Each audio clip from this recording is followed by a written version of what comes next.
and welcome to episode 102 of the Clean Energy Show. I'm Brian Stockton. I'm James Whittingham. This week, I had a dream last night that I forgot to write an intro to the show. Australia's largest coal-fired power plant is set to close 7 years early. If these announcements keep coming, we may have to close our podcast early. We'll look into how big of an EV battery do you really need. Spoiler, bigger would be better. That's what your wife says. American colleges are eyeing geothermal heating as a way to reduce their carbon footprint. Combining geothermal with regular book burnings should provide all the heat they need. All that and hopefully more in this edition of the Clean Energy Show.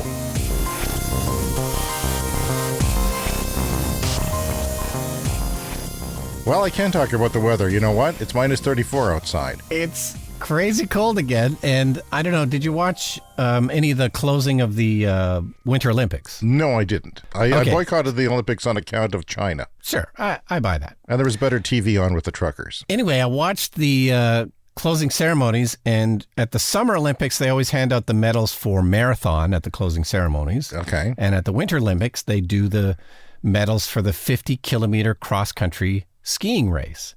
And I was shocked to find out that it was so cold that they reduced the length to 30 kilometers instead of 50. And I just thought that I should bring it up because, you know, we talk all the time about how damn cold it is here, and it really was minus 34 this morning. Anyway, it was minus 25 degrees at a very high elevation, 1,700 meters or feet.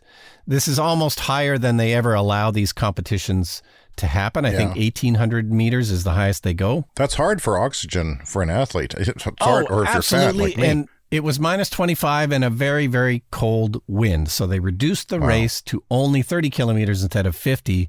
But I don't understand why didn't they just dress warmer?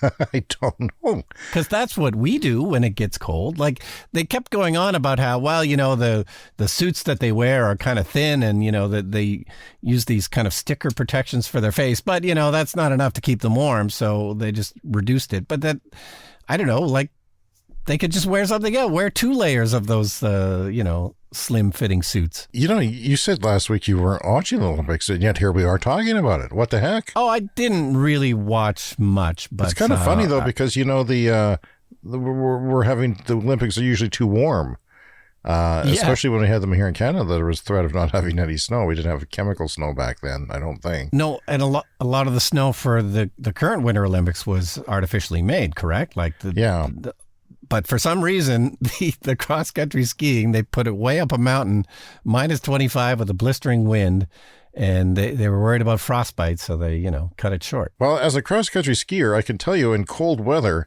your skis don't slide very well. That was the other thing they mentioned, yeah. It was sort of like skiing through sand or something. Yeah, it's no fun, and maybe that has something to do with it. Maybe they felt that they would have hurt themselves exerting themselves that much more than they used to. Yeah, I mean, I guess they know what they're doing. I was just surprised because, like, we often complain about around here, it's like, you know, we never even had a snow day when we were kids, right? Like, it would be minus 40 and we would just all walk off to school as 5-year-olds by ourselves.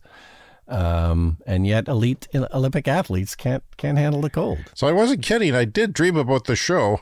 I don't know if that's a good thing or a bad thing, or the fact that I'm on double muscle relaxants right now, just for our listeners' information and caution.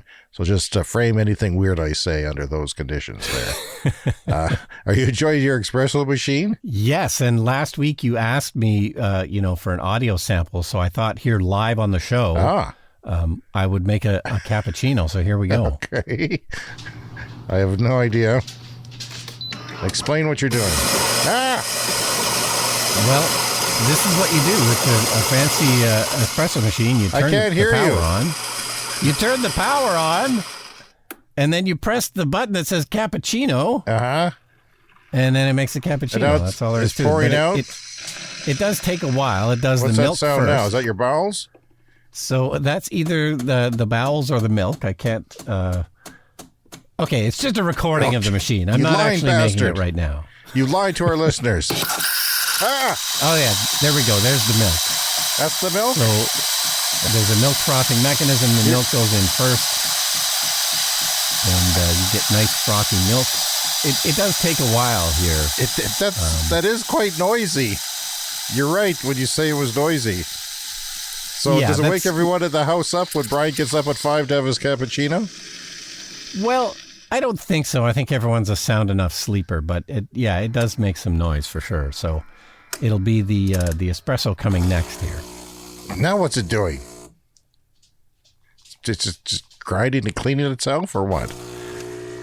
Oh, here we go. It's just warming up for the steam for the espresso. This is $1,400 of deluxeness here, people. This is quite something. I think that's at least $3,000 worth of noises. That's a lot of different things going on there. This is high production value here for the podcast. Brian, it seems like months ago you were drinking zero coffee. Zero. And then you started drinking 1 cup. And then shockingly 2 cups. It was longer. It was more like I got back on it 3 or 4 years ago. Are you sure? It seems to me when we started the podcast that we were talking about you not drinking coffee. We'll have to check the archives for that. Yeah. Well, it's when I went on my first sabbatical. I had my first sabbatical about 5 years ago. And I felt like I needed some structure in my life, some routine. And that's kind of when I started drinking it again. And now we're on expressos and cappuccinos and...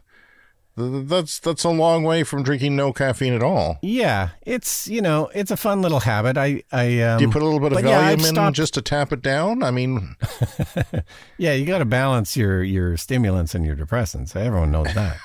Okay, but if you couldn't handle caffeine to begin with, and now you're pouring it all in, I don't know. Well, you get used to it. You just gotta watch your dosage. Everything, now you're addicted. You're hooked. You can't get enough. You're going to be put it in your veins next. You're going to be like, hey, everybody, I got a needle to put caffeine in my veins. But of course, I am retiring soon, so I need that structure. I need something to order my life around. I only have 1 cup of coffee a day, and there is something about the structure of doing that every morning. I think it's absolutely more about the official kickoff to your day than the actual pleasure of the coffee. So I've got to tell you something. I was reading the Facebook groups. We talk about how I glean a lot of information from the local EV Facebook groups. The only thing that's Facebook is any good for anymore that's not evil. So I see there's a Tesla group, and I hear what's going on in the Tesla community locally, and EV groups, and nationally. I've got a national Leaf group for my Nissan Leaf. Because I'm looking at buying my first long range EV, which would be the Chevy Bolt when they start making them again in April, or start shipping them again in April. I'm starting to think in real terms about what it's really going to be like. It's not just fantasy anymore. It's reality. And there was a situation where somebody said, help, I'm in this town of Swift Current. It was a city on our way to Calgary from where we are. So it's one of the major stops. And none of the 3 charging stations were working. I'm not talking about the connectors. I'm talking about it had 3 whole fast charging stations. And none of them worked. Different companies. And none of the connectors worked for fast chargers. So he had to stay in a hotel. I mean, that's a big, scary thing. And it also makes me think, and then people on Facebook said, hey, they're a small town. Like, it takes a while for the parts to get there. But I'm almost thinking conspiracy theory. I'm not a conspiracy theorist, but it's like, one of these companies is a gas company, and 2 of them are actually. What's going on here? Like that. The thing is, Brian, they're not heavily used. We hardly have any EVs around. It's not like they're heavily used, and none of them were working. The guy has to stay in a hotel. Come on. No, and you definitely hear stories like that too. Watching, like YouTube videos from the UK, they'll often talk about how the kind of non-Tesla charging networks, there's often broken, and the Tesla ones too. But yeah, I mean, if staying an extra night somewhere in a hotel is a big issue, and you can't handle that delay, then it's a big issue. Nobody wants to do that. I mean, we've been saying, we're beyond early adopters here. We want regular people to replace their gas cars with EVs, and they're not going to like that. But I'm just saying, I think it feels like, especially around here, this is still early adopter territory. So yeah, obviously they should all be working, and this is a shame. But if you have these troubles, it's, you are an early adopter, and I think most people expect it. I said that they had a couple of bolts 5 hours away. I'd read that from other people on the EV group that they're not selling them anywhere because of the battery recall. They have to wait for the battery recall. So they are sitting there. But I thought it was odd that they would put an ad in Auto Trader, and have to, I don't know, it's not a lot of money maybe to them, but it's still the fact that they put money in. I don't know. But we're still waiting for the financial guy to get back from vacation at Toyota so that we can buy out the the Prius. I don't know. I'm getting cold feet sometimes, Brian. It's just like this. I don't want the world. I don't want my friends to go be buying. A lot of our listeners are buying their first, or ordered their first EVs and have them coming. And that's just the people who talk to us. I don't know about the people who don't. But I assume that translates to a lot of the people who listen to the show. And I don't want them to be disappointed. It's kind of bad. Is the Tesla network reliable in telling you when something doesn't work? Is it reliable that way? Generally, yes. Now, way long time ago when I drove to Vancouver, and we talked about this on the podcast at the time, it was telling me that one of the stations along the way was not working. But according to all the other information I heard, it was working. So I had to take a bit of a leap of faith because I wouldn't have made it if any one of those stations was not working. But I'm planning 2 trips. I'm planning a trip to Edmonton in a few weeks. And then I'm actually going to plan a very long road trip out to Toronto in May is what I'm looking at doing. And again, that would be the Tesla charger network. In the case of the Edmonton trip, it's possible we'll just take a gas car if we think that there's any kind of issue. We can check, see what the charging network looks like before we leave. But the trip to Toronto, like if I blew a day somewhere because the charger didn't work, it's not really a big deal because I'm not in a hurry. And you're retired. Are you going to be retired? And I'm going to be retired. Not everybody's retired, Brian. People who are retired usually can't afford EVs. No, it's a genuine issue, and I think, yeah, you're right. We should be nervous for those people just getting into EVs, especially around here, especially in the winter. But 3 charging stations is a lot for that size of a city. Yeah. And it should have been enough with a handful of people using it. Be prepared to stay in a hotel or maybe, depending on where you're going, think about renting a gas car, unfortunately. So, by the way, people use a app called PlugShare, right? Even Tesla people do, and they report on chargers. So there's live. Yeah. They'll also report on the charging speed. I got this much kilowatts per hour in my Ioniq 5, and it was minus 20 or something. They'll give you details like that and even pictures. So I don't know. It's really scary.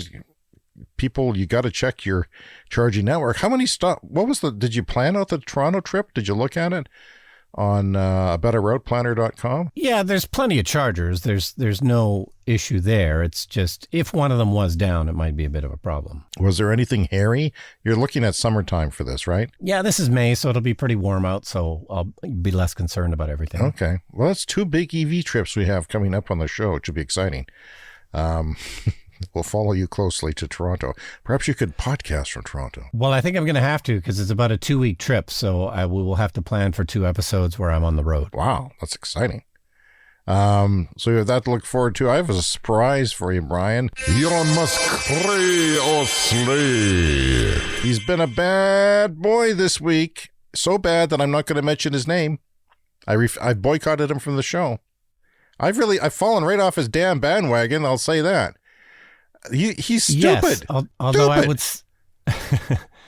I'm mostly blissfully ignorant of this because I decided to take a kind of a mental health break from the news about, 4 or 5 days ago. Oh, good timing. Good timing. So I'm still reading the clean energy news, but for a couple of weeks, especially here in Canada, the news has been particularly irritating. So even the newspapers around the world, I've stopped reading those for at least a couple of weeks. He's tweeting stupid toilet jokes that aren't even funny if you think they're funny because they're stupid. I don't know. This is what got me. There was 2 people in the Tesla group locally who said, I've canceled my reservations because of what he's done. He's commented on Canadian politics, and very ignorantly, I would imagine, people thinking.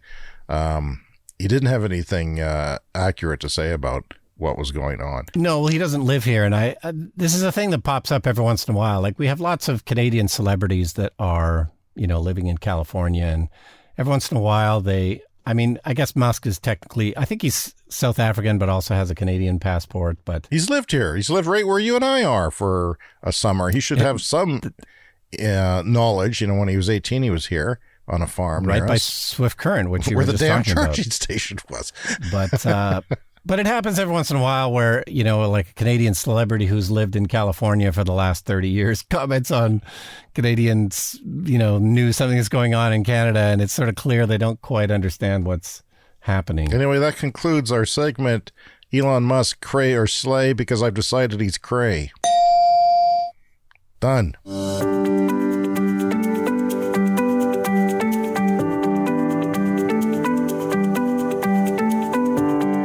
Brian, I've got a segment here for you because I've been wanting to do this for some time. What size of EV battery do you actually need? I encourage people to go big. You are this is where we differ. We go on 2 different forks of the road here. You're kind of saying 400 kilometers is fine. And I'm an advocate for big batteries. And it's mostly because not everybody's you. You got all the time in the world to stay at a hotel in we'll say Fort Frances, Ontario, birthplace of James Whittingham. By the way, take a picture, will you? If you're going through there. Are you going through the States? No, I'm going through Canada, so I'll go through Fort Frances. I'll take a number of pictures because I would really like to see it. It's interesting. I was really thrilled the other day when I saw that Fort Frances, this place that I think of as a forestry town, with lots of smokestacks and kind of, not the greatest people that I've ever met when I meet them. My brothers grew up there, and they're horrible people. So I was only there for 2 years. But they were the first place in Canada to ban plastic cutlery and straws. They've already did it just before the pandemic, then they stopped. They put it on pause, but they had actually done it as the first city in Canada. So it's so progressive. And by the way, on my trip to Edmonton, I'll be stopping overnight in North Battleford, which is the city of my birth. Yeah, so I saw the statue. It's very flattering. The bronze adds 5 pounds, but what are you going to do? What are you going to do? Fort Frances is right on the U.S. border. You could literally throw a ball from the hospital room I was born in and hit the U.S. border. So it's kind of an unusual place off on its own in northwestern Ontario. So what size of battery do you need? Here's my arguments, Brian. Feel free to pipe in at any time with your thoughts. More frequent charging equals degradation of your battery. The more you charge it, the more it degrades. So, you can expect to lose at least 1% a year, which we'll talk about later. Maybe 2 or 3 early on, and it slows down after that, the first 2 or 3 years.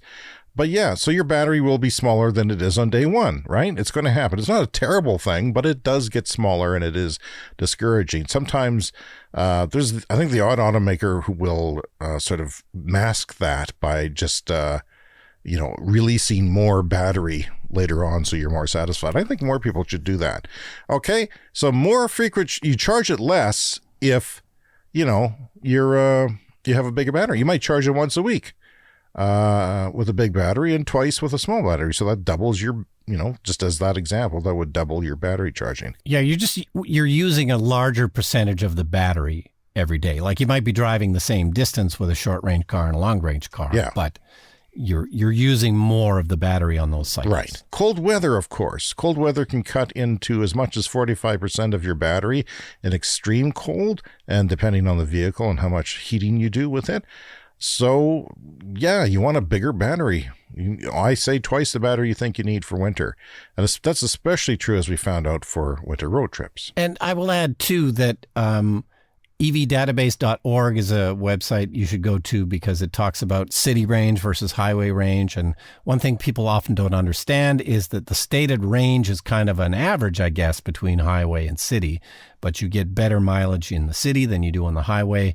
So that 400 kilometer range really isn't 400 kilometers on the highway. Yeah. So it's the reverse of a gas car. Use more energy in an EV on the highway and less in the city. So your EV will very likely be used in energy storage in the future. That is another reason that I've thought of, because there's more and more cars now are allowing two-way charging, like vehicle to grid. So if you have solar panels on your house, or if you have a power outage, or the utility wants to balance renewables, it will turn to EV owners to do that eventually, and the bigger battery you have, the more you can do with that. For instance, if you want to give some to the power company and make some money off of that, you'll still have more left over for your own needs if you have a bigger battery. I think that makes sense. And of course, you'll have more days of backup power if you use it for natural disasters like power outages and things like that. And I would say, though, you should probably only plan to use your vehicle battery as a home backup. I would say just in emergencies. I wouldn't recommend doing that every day because of what you're just talking about.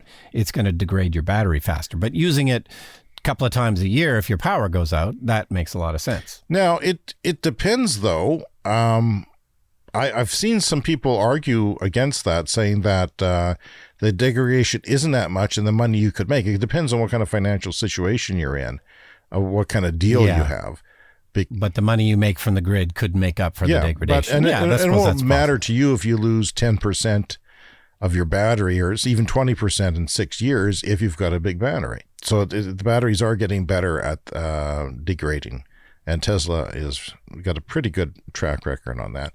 So here, I just wanted to say that the other one would be less stops during long trips, which is something we're looking at. You got a bigger battery, you have less stops. I'll give you an example, okay? In a long-range rear-wheel drive Hyundai Ioniq 5, in summer, if you're going from, say, Montreal to New York City, in the long range, you would have a 3-hour drive with a 27-minute stop to charge, just one stop to charging. In the shorter range, standard range Hyundai Ioniq 5, you'd have to stop 3 times, or a total of 41 minutes. Now, that's not hell, but it does sort of restrict you a bit. You can't just say, I got to get there, like you do in a gas car, and do the quickest you can. You will have to, I have to stop again. 3 more times. It's great to have options, but, the road trips I've taken in the summer so far, I don't have to stop at every Tesla supercharger, but I tend to do it anyway because I don't like being in the car for just a gigantic period of time. So everybody's different, and sure, it'd be nice to have the option not to stop, but I stop at every one anyway. So yeah, I have another example here. Same trip, Montreal to New York City. This time it's -10 out. It's winter. Or -14 Fahrenheit, -10 Celsius. So the long range would have 3 stops in the winter, averaging 12 minutes each, which isn't bad, but there's still 3 of them. Now the short range, standard range Ioniq 5 would have 1 hour and 5 minutes of charging over 4 stops. So 1 more stop. And basically you're adding a 20-minute charging stop with the smaller battery. Now it's easy to say, I'll save the, $5,000 and not buy that bigger battery. But if you can afford it, I kind of recommend doing it, I think that because, another reason, Brian, is in a few years, the batteries get bigger and cheaper, and the resale value of your car, they say the higher trim models sell better on any car. Well, this is going to be especially true with the range of the battery for EVs, I think. When I bought my car, the shorter range Tesla, there was still a $5,000 government rebate. And I don't know, the difference was about $15,000 less than, and as opposed to going to the longer range one. Now that subsidy's gone, the prices have been adjusted. It's only about $7,000 more to get the longer range one. So if I was buying now, I would get the longer range one. But at the time, it was, 15 grand cheaper, which made a lot of sense to me. You people in your warm climates where it never gets cold and freezing, you got it made. You got it made. You can buy whatever car you want and you're fine. But if you're in a northern climate and it gets cold, then it starts to really make a difference. My son came back from university because it's the February week off, and he came when the highway, we'd gone out for supper on Saturday night, and it was just pouring rain. It was plus 3 degrees above freezing, and it was just pouring like a beautiful summer rainstorm, except everything was coated in ice when the temperature fell to minus 20 that night. Yeah. And so he came the next day in the late afternoon, and it was still travel not recommended. And he said, no, I'm coming. And I said, don't. And he doesn't have winter tires or anything. Yeah. And I texted him at the halfway point. I said there was a news story that said there was 3 rollovers, and the RCMP said don't travel. He said, fake news. I saw 6. And before long after that, he's texted again and said, Dad, I picked up a guy who was holding up his toddler to me from the ditch. Oh, my God. Saying, please help us. They did not prepare. Wow. They went off the road. Actually, they were looking at the trucker convoy. People from the trucker convoy with flags on distracted him. Not that that's an excuse, but and he went into the ditch at high speed and totaled his car, just going into the snowy ditch. In between the median and the road, between the 2 double-lane highway. And they were okay, but foolishly, they were not dressed for winter. Yeah. And they were cold, and I don't think the engine was running, and they got cold pretty quickly. It was about minus 18, 20 degrees. It was pretty cold out.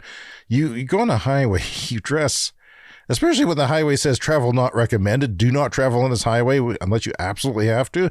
Yeah, you want to be dressed. And you throw an extra parka in the trunk, and we often around here have these highway survival kits, and I would recommend everybody have one of those. It's basically warm candles that you can light, and apparently it makes a difference in your car.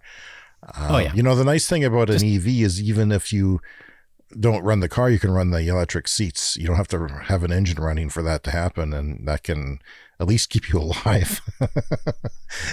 And that can go for weeks. The electric seats in an electric car can power for a long time. And I know you're not supposed to pick up hitchhikers, but there's it's important around here sometimes to pick up hitchhikers because it's real damn cool. Well, yeah, there was other people around, but my son stopped, and I'm proud of him for doing that. The guy was a barber by occupation, and they were really shaken up. And the kid in the back seat, they put the child seat in the back, says, "You're not going to crash again, are you?" We crashed. We're not going to crash again. And I can imagine they'd be pretty scared of my son's driving, but they actually complimented him because he went pretty slow. So, which is not like my son. I tell him, the conditions, he's got to learn. He's got to learn.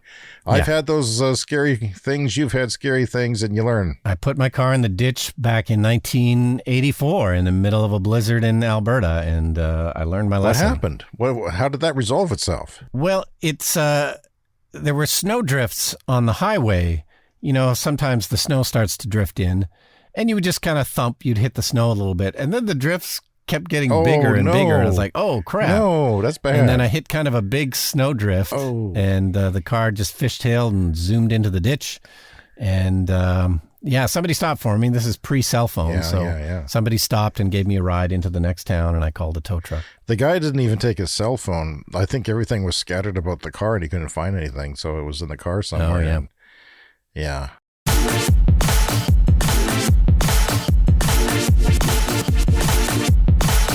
There's a story here from Energy News Network about geothermal heating at U.S. colleges, and I was really interested in this story because I teach at the University of Regina, and in the building I teach, for years and years, there's been this model that was built in the 70s, and it was a model of how to heat the university using geothermal heat. And like a 3D model, like Is that what you're talking about? Something you can look at? Yeah, exactly. It's a 3D model where there's a building under a dome. The building's cut in half. And then there's all of those kind of the stratas of the earth, like, Fred Flintstone when he's digging through the sedimentary rock layer and everything. So, James and I grew up in the 1970s, and that was the time of the original energy crisis, where suddenly there was a shortage of oil and there were long lineups at gas stations, and suddenly everybody here in North America started to think, holy crap, we maybe don't have a secure system for energy and the prices and everything. And that's when a lot of this research started. And this is when, this resulted in your house. Like, you have a passive solar house built in 1979, and it all sort of sprung from this energy crisis. So this article from Energy News Network sort of confirmed all of this kind of thing that I know from our local history and our local energy history, is that, like, universities were really big on geothermal heating in the 1970s as a way to combat the energy crisis. But, then the price of oil came back down, the price of natural gas came back down, and everyone just forgot about it and went back to business as usual, because doing this geothermal at the time was more expensive than just going ahead with the fossil fuel use once the prices came down. Brian, when I was in university, I'm ashamed to say this, I went down to the tunnels with some friends. In fact, I even shot a film down there. Have you ever been down there? It used to be really easy. Now it's hard. Yeah, all the buildings are connected by these sort of heating tunnels where there's a central power plant. But apparently this is true for a lot of universities where there's a central power plant. And so switching to geothermal is quite doable. Yeah, it's a perfect case for them is a large group of buildings that is under the same organization, and that's your universities. Yeah, and like this is, often referred to as a like sort of district energy or... So there's places that are already kind of plumbed for this, and universities are one example. And so with universities very interested in reducing their carbon footprint, all of these geothermal plans are coming back to the fore. So there's several that are already working on it. Carleton College in Minnesota, they completed a $41 million project for geothermal for their campus. Mm-hmm. Yeah, many other universities. And it should be able to utilize the existing heat system, just like on my campus. The federal government should have a, sort of like a program for this. You can start with universities and work your way into, like colleges, like trade schools and things like that. And it's very interesting. It's a perfect case scenario because it's one heat source for the whole thing. It makes sense that, there should be government policy that helps encourage this, but you could also imagine too, like with the costs of clean energy dropping, universities spend a huge amount of money on heating and cooling. And so it's in their financial interest to do geothermal, but also put, solar on every rooftop. Our university doesn't have any solar. We had a pilot project for a wind turbine but put solar on all the roofs and it's happening slowly at campuses. At least throw up a few panels on the grounds just to demonstrate that solar is a thing. You're a university. But yeah, I love geothermal. Brian, we were early in our 2 years of this podcast. We were talking about the first geothermal electricity plant for Canada was being tested and constructed south of us, close to the U.S. border. And they were getting close to proving it. They're supposed to prove it like almost a year ago. And I haven't heard anything about that. So I'm worried. I'm worried that, geothermal is kind of, it's not easy. You can't just throw it up. You have to test it. And there's a gamble that it may not work, that the water temperature may not be hot or may not be consistently hot when you put it back in. And so I hope that's okay, but I have not heard a word about it. I mean, there's been a pandemic, but what are you going to do? Okay, Brian, Clean Energy Canada has created a list of 5 must-haves for an effective ZEV standard. That is Z or ZEV standards. Do you want to explain what that is? Because I'm not good at that. Zero emission vehicle standards. So just guidelines for how to get to zero emissions for vehicles in a certain area. Now, an example of that is they make you sell a certain number of EVs.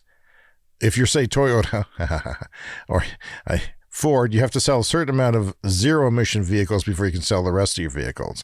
And if you don't, you have to pay Tesla or somebody millions of dollars in penalties. And that's how Tesla has made some money, right? Clean emissions credits, because they have extra credits to sell. So we are the first Western, North American, Western Hemisphere place that's probably going to implement something like this as a nation. There's a lot of states that have them. There's, I think, 13 or so states, maybe even more. There's a couple Canadian provinces, but they're going to come up with a national standard soon. And this is the list of must-haves that Clean Energy Canada, not to be confused with our podcast, by the way. They want it implemented by 2023. Now, that tells me that there's an urgency in order to meet the Paris guidelines or targets, that we have to get this going very quickly. Do you agree? Do you think that's what that's about? Oh, yeah. Everything's urgent. Annual sales requirements. So you have to sell a certain amount of EVs, EV sales trajectories that are reasonable and ambitious, because they often aren't, and consequences for inaction, such as paying millions of dollars to Tesla or somebody else, or maybe even Volkswagen, or whoever, or, Rivian, and limits on loopholes. I thought that was interesting. Okay, I just thought it was interesting that that's the sort of the framework for what you need for that standard and what they think is important for this country and for the United States as well. Then I'm going to throw in this. It's a new study published in the journal Nature, which says getting the world's poor out of poverty isn't as bad for climate targets as most people think.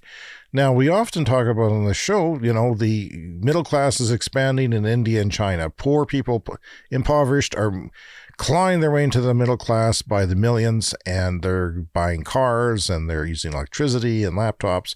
And of course, we want everyone to be doing that. We don't want to, exclude anyone from the delights of the middle class. Maybe start a podcast. I don't know. The study shows that the elephant in the room is the supply chain of fossil-fueled vehicles, not that of electric vehicles. The study's author notes that the faster we switch to electric vehicles, the better.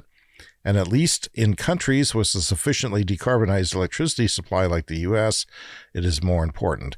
The researchers found that lifting more than 1 billion people out of poverty worldwide would only increase global carbon emissions by between 1.6 and 2.1%.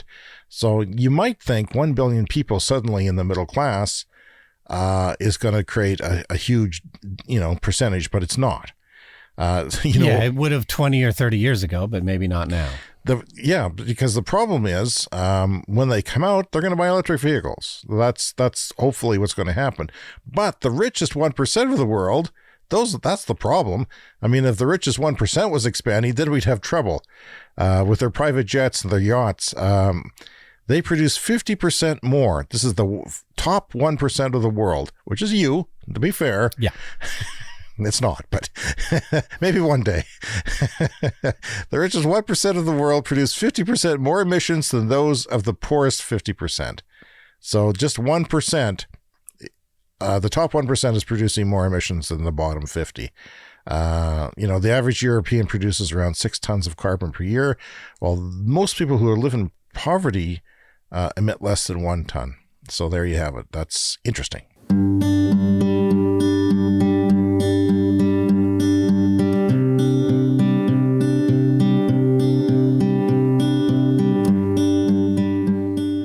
Okay, so one of James's favorite topics is agrovoltaics, which is the practice of doing farming as well as collecting solar power from solar panels on the same plot of land. So there was a great story in The Guardian here about Kenya. So they had this really successful trial project here growing crops beneath solar panels in Kenya. So this was a year-long collaboration with the University of Sheffield and the Kajiado-based Latia Agripreneurship Institute. So this is near Nairobi, and they found that, for instance, cabbages grown under the solar panels were 1/3 bigger and healthier than those in the control plots, and used the same amount of fertilizer and water. Okay, that's a big deal, because that's 1/3 more production for your land. and you're getting off a better the same product. amount of energy, or literally less energy, because you're collecting some of it as solar power. That's huge. If this catches on, if farmers start listening to our show, especially in the off season, that's very, very, very interesting, because people worry about where we're going to put all the solar panels, and Agrovoltaics will tell you that maybe it's not such a bad thing to use existing farmland. And we're not talking about cutting down forests here.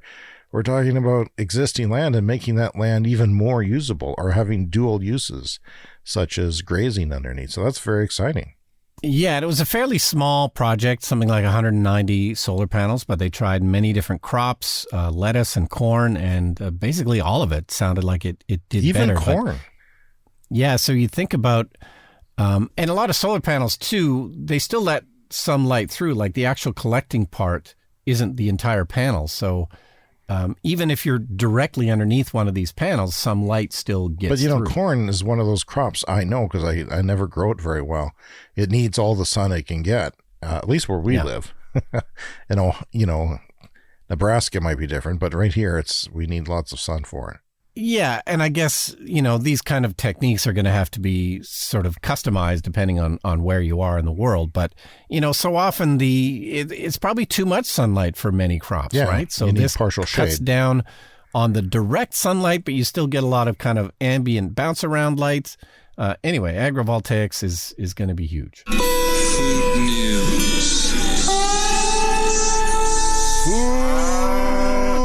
news. Food news. This is one of my favorite areas of the show, Brian, because it's different. This is the idea that new technology in foods will save the planet. For instance, plant-based meats, people eating less beef. Beef, bad. Sorry, farmers, but generally speaking, beef, very bad. In terms of carbon, yeah. In terms it's carbon intensive. Yeah, the saving the planet from global warming. So there's a piece here in the New York Times that I read that I'll recommend to everybody, because I thought it was interesting. There's not often a lot written about cellular meats. So there's plant-based meats, which is making plant-based patties sort of have the texture and taste and look and grill and sizzle like Beyond Meat, like a Beyond Whopper or the Impossible Whopper, whatever it is. Those two brands are doing well. They've been around for 6 years now. But the cellular meats is something that they've been working on for a while too, and they don't expect it to be around, to be on store shelves anytime soon. But they're working on it, and the idea is that you can grow a steak from stem cells from an actual animal, and keep growing it in stainless steel tanks.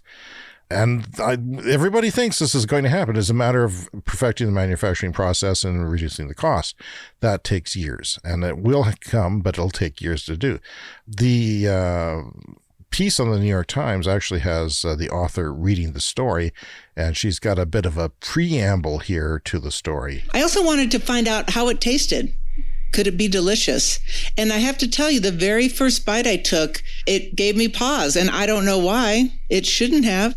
It was just chicken, grown from chicken cells, but I felt like some sort of paradigm shift when I put cellular grown chicken into my mouth the first time. She says ultimately it did taste like chicken, and it was good. She even had an expert from, this is Kim Severson of the New York Times. The name of the article is "The New Secret Chicken Recipe, ? Animal Cells." So yeah, she's had an early taste of the laboratory-grown meat.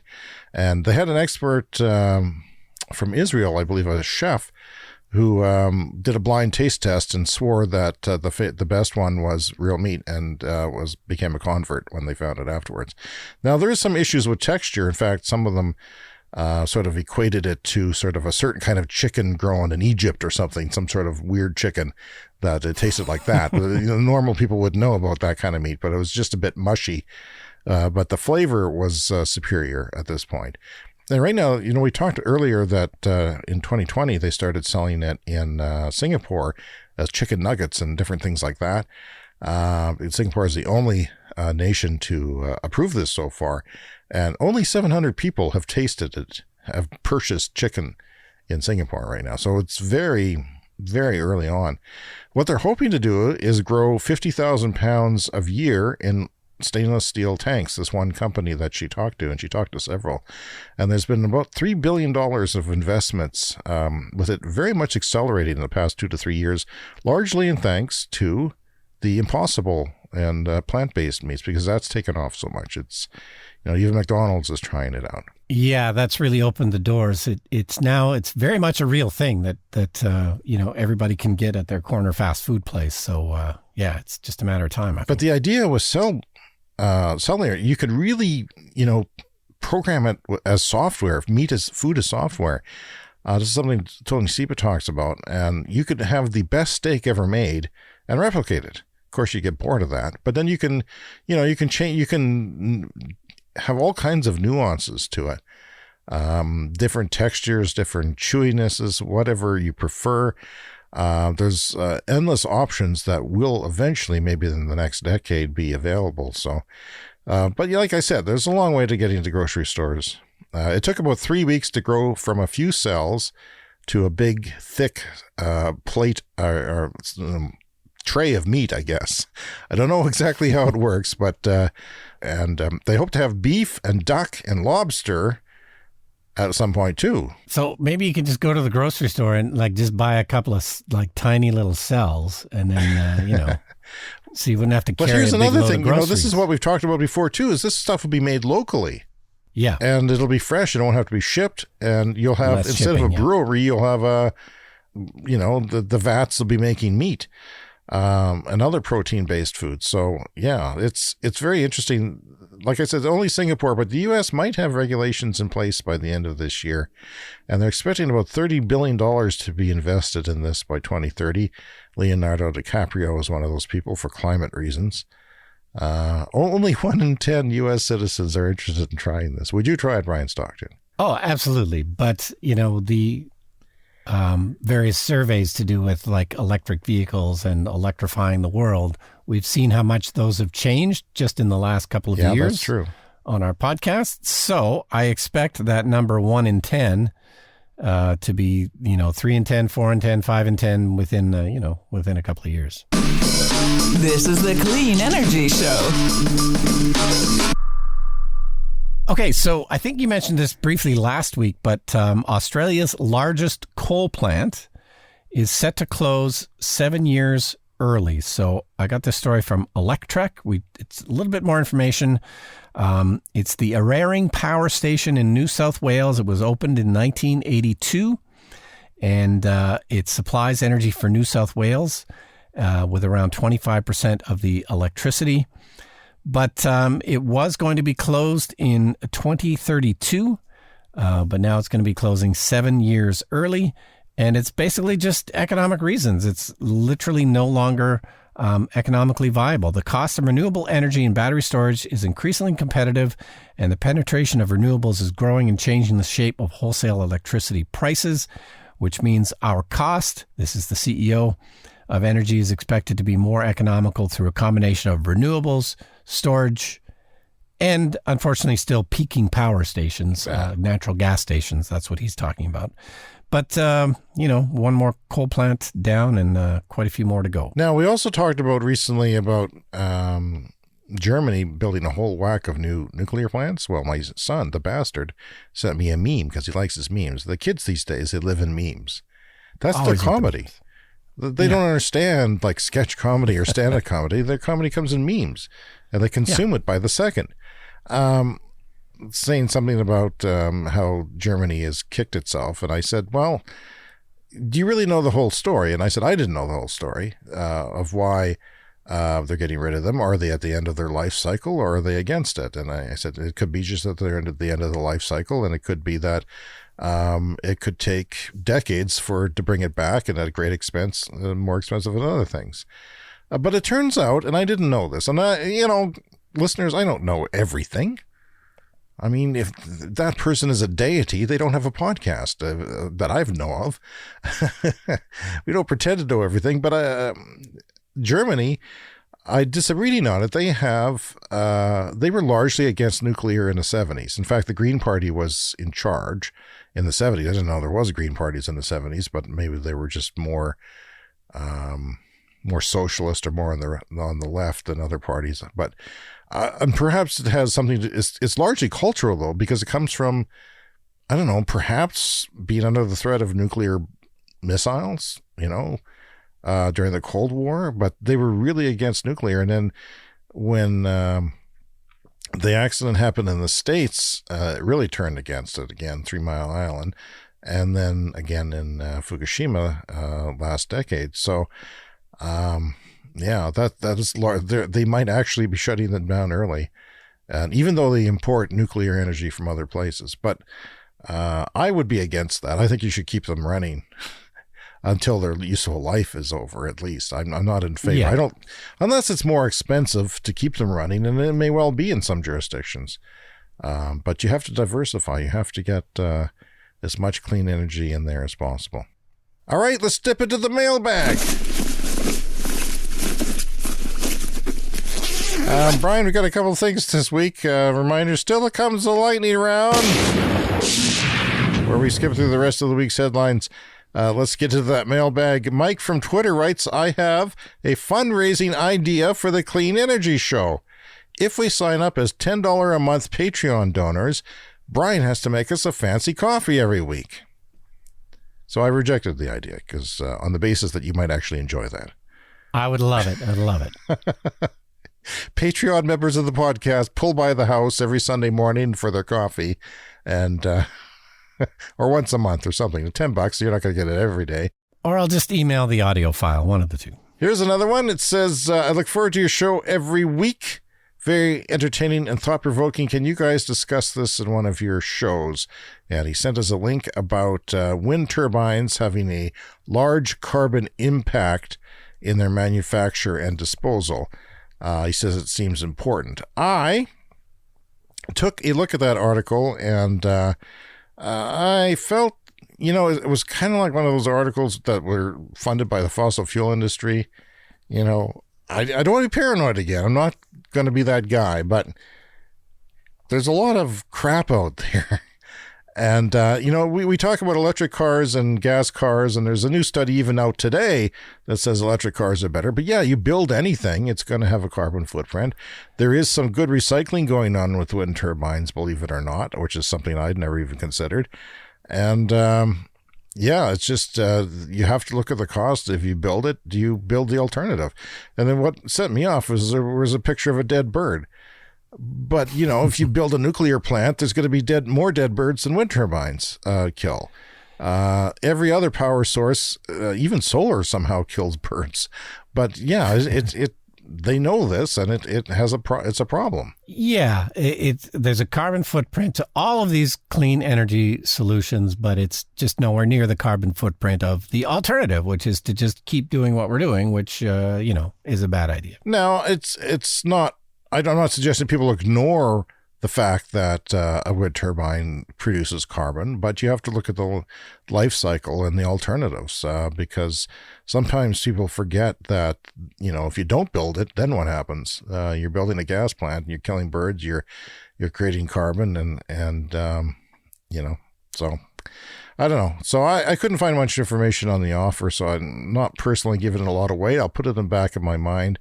And I'm sorry, I don't have the name of the person who wrote us that. But it makes me think of a story I saw not too long ago, Snow Lake Lithium. This is a story from Electrek. They're developing the world's first all-electric lithium mine. Oh, yeah. So again, all of these things have a carbon footprint, making batteries, for instance. But this is a solution. This Snow Lake Lithium mine in Canada is going to be operated completely on hydroelectricity in Manitoba, which has a 97% clean grid. So, they're not going to totally escape a carbon footprint probably, but, this is the solution. Less carbon intensive. We keep refining these techniques and eventually we'll get down to no carbon. Right. Okay. Here's another one that says, hey guys, fellow Canuck here, still enjoying all of your shows, not just the even numbered ones.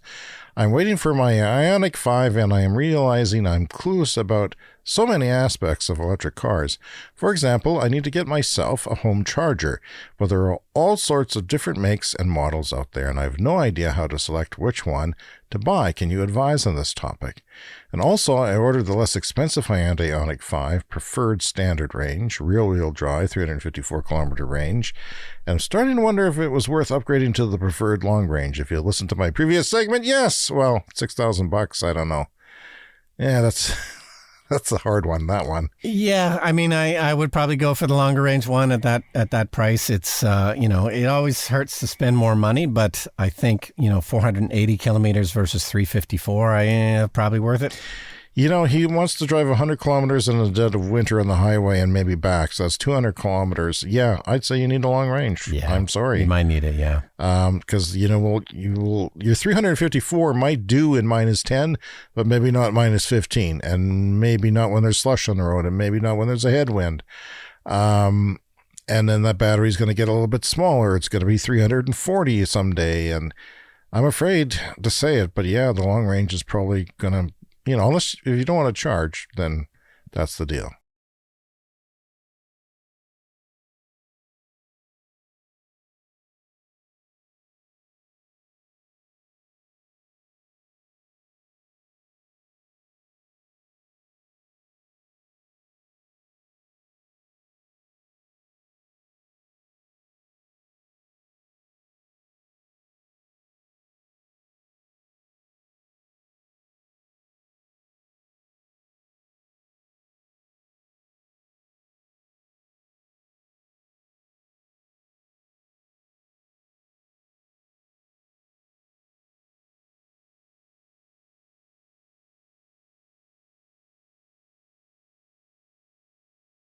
Yeah, I bought a cheap option, which some people aren't happy about. Mine was only $250 off of Amazon.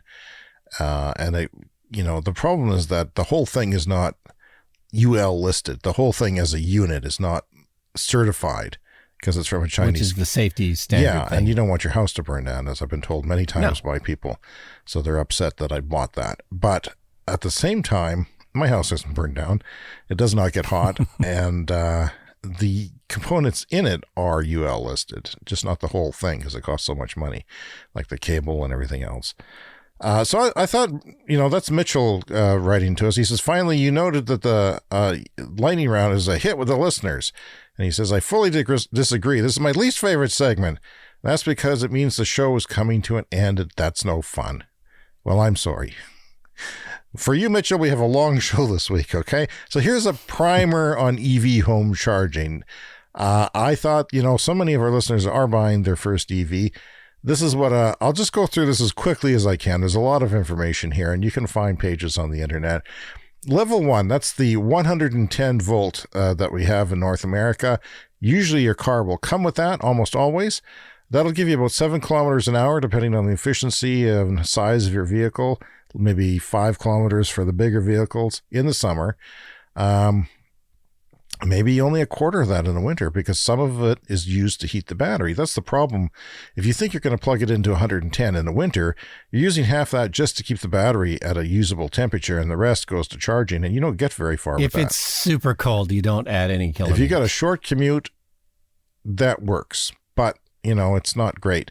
And plus 110 is not as efficient as 220. So you're actually wasting some of the electricity there. Don't ask me to explain that. The level 2 charger from Tesla, Brian explained that already. Are you ever thinking about changing to a Tesla charger? Yeah, like I say, it's annoying that I don't have the button. You sell the old one, maybe? Port, so someday I would get one. Okay. So the level 2 charger, that's like your dryer plug in North America, where you would have 220 volts. Mine happens to be only 3.3 kilowatts because I have an old base model Leaf.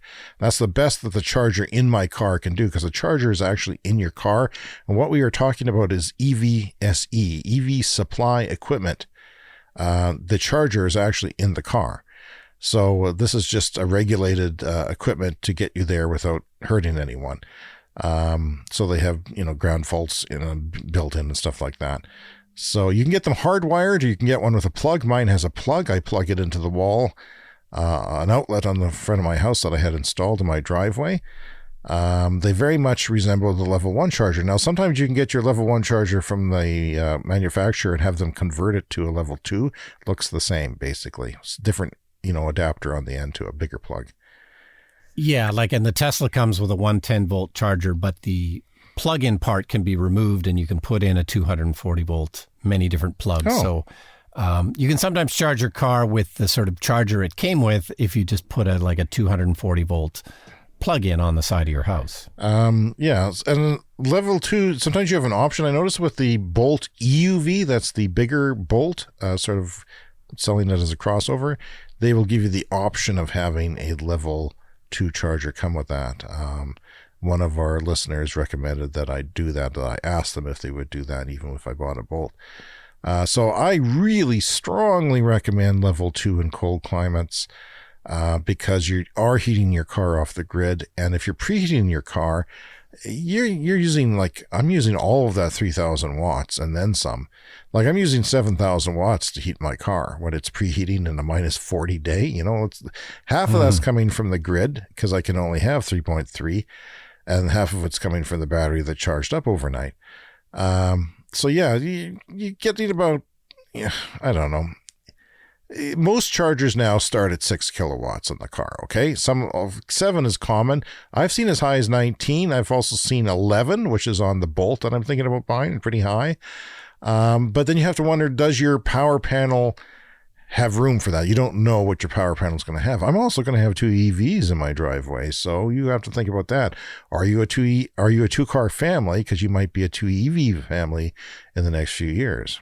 Yeah, and you can sometimes get a sort of a box put in. If you don't have enough room in your electrical panel, there's boxes that can kind of share the power. So say your electric clothes dryer uses a lot of power. You can kind of set it up so that your car charges off the same circuit. You just can't run both of those things at the same time. The ideal situation is that you have 210 outlet in your garage for whatever reason, and you park your car in your garage and you're good to go. You just find the right plug to plug into that or an adapter, and that it won't cost you anything. There's a wide variety of costs involved here, I'm afraid, but yeah. So 6 kilowatts will give you about 50 kilometers an hour, 31 miles per hour. Yeah, and then you get maybe 80 kilometers in your drive. It doesn't matter too much. The average commute is pretty small. So in Canada, I noticed you're looking at about $650 for a legitimate charger and up to about $1,000. In the States, you're looking at about $330 to $600 at Home Depots and things like that. More expensive if you want Wi-Fi, but your car will probably give you those functions anyway to control what's going on. Yeah, my EV heats up, takes about 200 watts or 400 watts just to heat the battery in very cold weather. Mind you, we're in the coldest climate around right here where we are, and most people don't have to worry about that. And it doesn't kick on until minus 17 degrees Celsius or 1 degree Fahrenheit. We'd like to hear from you at the Clean Energy Show. Contact us, cleanenergyshow@gmail.com. Twitter, TikTok, Clean Energy Pod is our handle. We've got a YouTube channel waiting there for you and a voicemail option at speakpipe.com/Clean Energy Show. It's time for the lightning round.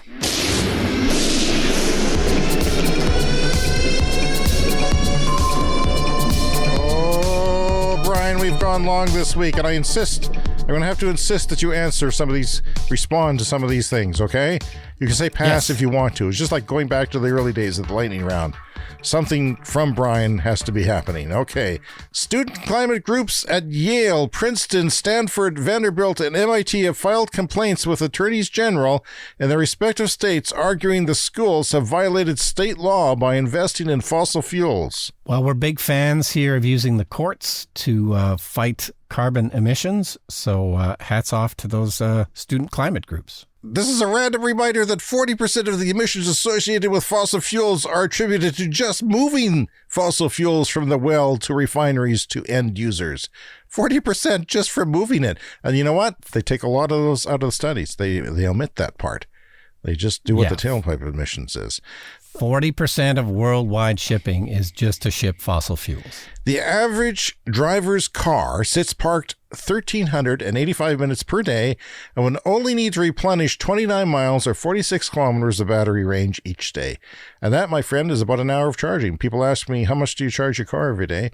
Well, the average American would drive and charge only an hour. We were just talking about the different chargers. I wouldn't typically recommend charging off of just a regular 110 volt plug, but the truth is most people could probably get away with that, and unless you're in a frigid place like us, because we use our cars in a weird way, like they're parked most of the time, and slow charge is gonna do it for most people. Global investment in the low carbon energy transition totaled $755 billion last year. That is up 27% from the year before. But those oil jobs, we got to save the oil jobs, Brian. Oh, okay. If you insist. Some see this as a watershed moment in green trucking. That is, the EU has set May 2023 for haulers operating zero-emission trucks to be given discounts of at least 50% on road tolls. This is a game changer in the European Union, and we should do it here. Yeah, that makes a lot of sense. This is a lot of how the subsidies for EVs work in Norway. It's a reduction of a lot of the tolls and taxes that you normally pay. A new study says corn-based ethanol is even worse than gasoline. Not surprising. I didn't know that, but Okay. I guess because it's just energy intensive to grow it, I guess. Carbon-wise.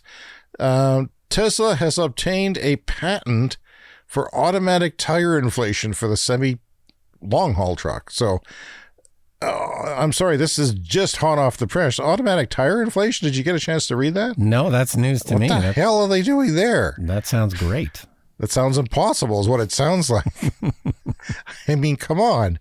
Okay, VW ID4, we're talking about this a lot. Bidirectional charging is not available on the VW ID4, but thanks to an over-the-air software update coming soon this summer, you'll be able to do bidirectional charging with your VW ID4. I love over-the-air software updates, Brian, especially when they do good things. It's the future. Kids, that's our time for this week. I'm sorry to the people who wanted the show to go on forever, but we have to. It's the first rule of show business, Brian, to leave them wanting more, and if we didn't, we'd be failing. So see you next week, everyone. Be sure to follow the podcast wherever you get your shows so that you can be delivered to you every week. Yeah, see you next week.